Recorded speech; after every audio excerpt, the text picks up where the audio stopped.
Welcome back to Lesson 2 or Episode 2, if you prefer. This is Darren Beaming here and Irish History Tales. And again, just a little context of what we're doing in these first few episodes is just quickly laying down the foundations of ancient Ireland and Gaelic Ireland as it was before the Norman invasion. And in today's session, we are going to be exploring Viking Ireland and the arrival of the Vikings. Now, this in itself is a massive area. It's a huge area. It's a huge topic, and there's a lot of really good content that covers Viking Ireland in great detail. This will really be for anybody who just wants to get an overview, providing context for the subsequent Norman invasion of Ireland, which is going to be the main focus of this particular season. And I want to go straight into talking about the arrival of the Vikings, because in my previous episode I would have spoken about early Christian Ireland, the arrival of Christianity, and I would have talked a lot about the Irish annals or the Gaelic annals. So let's talk about the arrival of the Vikings. So as we know, the Vikings were raiders, and there's different phases or eras of Viking Ireland. And in the first era or phase, the Vikings came as raiders, where they pillaged along the coast of Ireland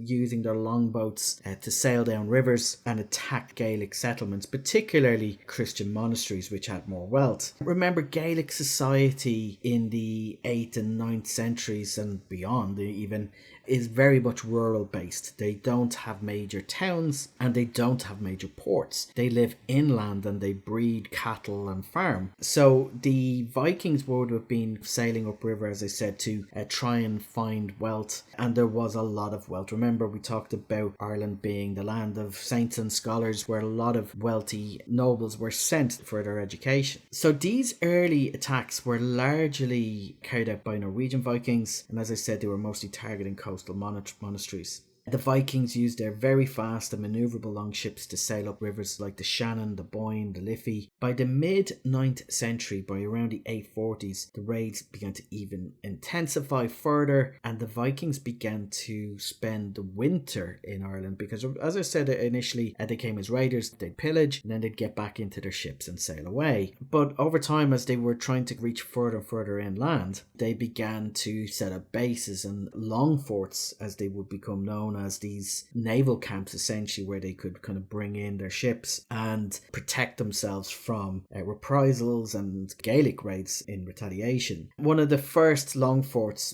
was founded in Dublin or Dublin, the Black Pool, in 841 AD, and this would become a very important Viking settlement and obviously the future capital of the country. Viking Dublin is still visible in parts. Famously, Wood Quay was discovered and then built over many years ago, and there's a fantastic exhibition in Dublinia which showcases Viking Dublin in all its splendour. But the Irish annals, the Gaelic annals, which I kind of talked about in a previous session, they would have described the Vikings as heathens, as invaders, and these were Christian monks very often recording the annals, so naturally a very dim view of these pagan Vikings who came and inflicted so much damage and murder on their fellow Christians and fellow monks.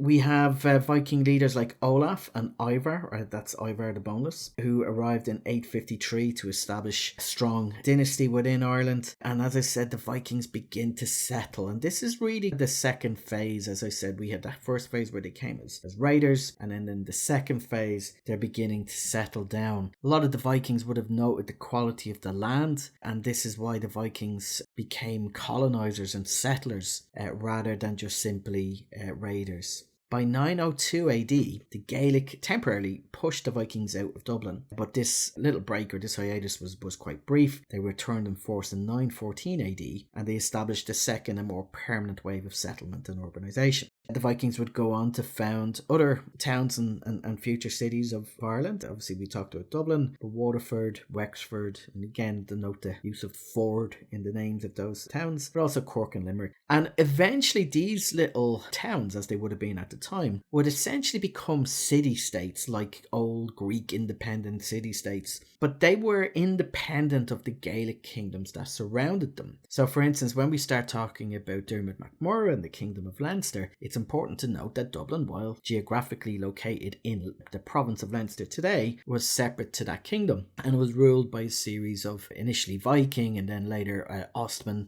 Hiberno-Norse leaders. So these Viking towns became really important for establishing trading centres, linking Ireland to Scandinavia and the European trade network. Because remember, Ireland, as I said just a few moments ago, they didn't have towns, they didn't have currency, they didn't have money as we know it. They would have done a lot of trading and used a bartering system. There was no extensive road network connecting the country. It was dense forest surrounding the entire island. Slavery became a major Viking commodity, with Dublin becoming a principal slave market in the British Isles. Some of you may have noticed that the year 841 AD was the year that Dublin was founded. However, if you're old like me and you lived through the 80s, you'll be surprised with that year, because in 1988, famously, Dublin celebrated its 1,000 year celebration. So the problem was that it was completely wrong. Dublin was founded in 841, not 988. And it was maybe an excuse to celebrate Dublin as a kind of a tourist initiative. They did, in fairness to them, claim that it wasn't officially 1,000 years since Dublin was founded, but 1,000 years since a Viking king paid homage to a Gaelic leader. It was really just an excuse to promote Dublin as a tourist destination, but we got fantastic 50 pence coins and milk bottles which celebrated the 1,000 years. But it is one of those misconceived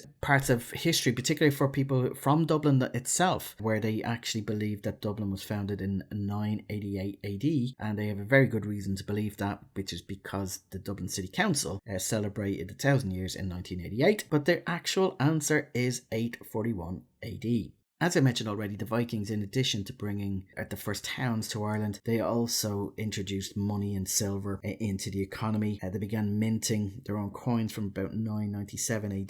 The Viking towns became centres of craftsmanship, metalworking, woodworking. Their presence also led to temporary alliances and greater organisation amongst rival Irish kings to combat common threats, and they would have gotten involved in the politics. It's important not to see the Vikings as one unified empire or group. Vikings were very independent. They were clan-based and quite mercenary, and they would often, as is the case in the Battle of Clontarf, would fight against each other if the price was right. So the Battle of Clontarf is, again, like the 1988 myth. This is another battle that is often misconceived or condensed into such a brief footnote in primary school history books in Ireland, where it's portrayed as this famous battle where the Gaelic Irish united under Brian Boru to push out the Viking invaders, which sounds fantastic, except that's a very, very oversimplification of what actually happened. The truth is that yes, there was a battle fought on the shore of Clontarf on Good Friday, the 23rd of April 1014,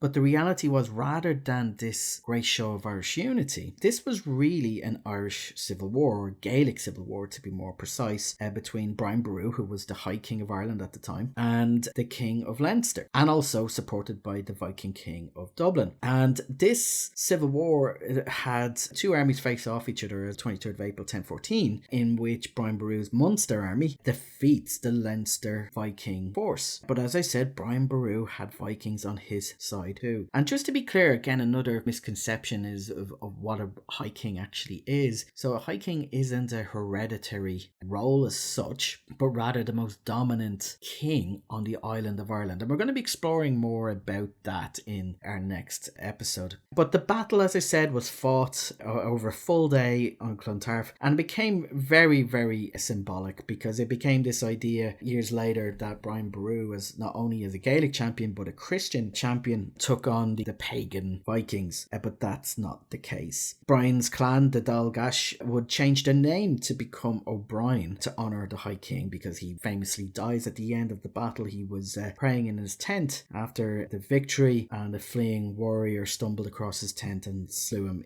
But the truth is, the Vikings didn't leave or weren't pushed out. Maybe militarily speaking, their prominence would have diminished. But from this phase is very much associated with integration, with merging of cultures with intermarriage between the Viking elite and the Gaelic royalty, and even that Battle of Clontarf. Brian Boru's daughter Slaney was married to Silkbeard, who was the Viking king of Dublin that I mentioned was one of those who had rose up against him, so he was fighting against his own father-in-law. But over time, the Norse in Ireland adopted Christianity, leading to the construction of cathedrals like Christ Church in Dublin by Norse kings. And this new hybrid culture that emerged is very often called the Hiberno-Norse, but they also became known as Ostmen or Eastmen. Ostmen will still play a role in the Norman invasion of Ireland as well. And remember, the Normans themselves are an assimilated group of Vikings that had settled in Normandy. So this is what the Vikings do, and it's actually what the Normans do too. They will assimilate into the local culture. And when we get to the Normans, they become more Irish than the Irish themselves, which is a very, very well-known term. And that is the end of the session on Vikings in Ireland. The next episode is going to deal with Gaelic Ireland in the 12th century, and we're getting closer to the Norman invasion of Ireland